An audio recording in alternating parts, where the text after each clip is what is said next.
आज का प्रश्न है कि भारतीय संस्कृति और सभ्यता अमर क्यों है, वह समाप्त नहीं हुई, उसके पीछे क्या कारण है।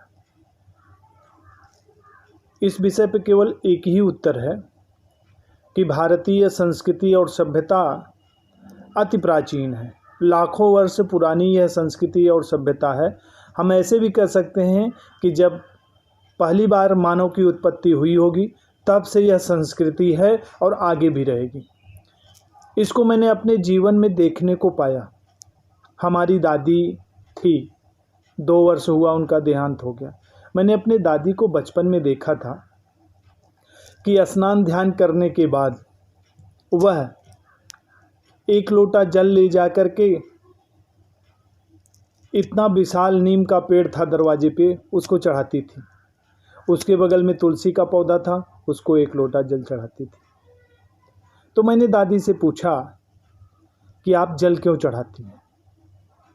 तो उन्होंने कहा कि इन पौधों को जल की आवश्यकता है, इस नाते मैं इनको जल चढ़ाती हूँ। तो मैंने पूछा जल आप चढ़ाती हैं तो लोटे में चावल क्यों डालती हैं, जिसको सामान्य भाषा में अपने यहाँ अक्षत भी कहते हैं, जो पूजा पाठ में उपयोग में आता है। तो उन्होंने कहा कि चावल इस नाते चढ़ाते हैं कि जल तो हम वृक्ष को देते हैं कि जिससे वृक्षों का विकास हो, हमको शुद्ध वायु मिले, लेकिन अक्षत इस नाते चढ़ाते हैं कि इस पौधे पे, इस पेड़ पे रहने वाले पक्षी तथा अन्य जीव जंतु, गिलहरी है, विभिन्न प्रकार के पक्षियों के गांव में चरखी कहते हैं, मैना कहते हैं, तोता कहते हैं, कबूतर कहते हैं, इस प्रकार के पक्षी, गौरैया सुबह सुबह आ जाते हैं, उनके लिए इस पौधों की जड़ों में डाल देते हैं। और यहीं पे चींटी, चींटा, कीड़े मकोड़े वृक्षों की जड़ों में निवास करते हैं, उनको भी भोजन मिल जाता है।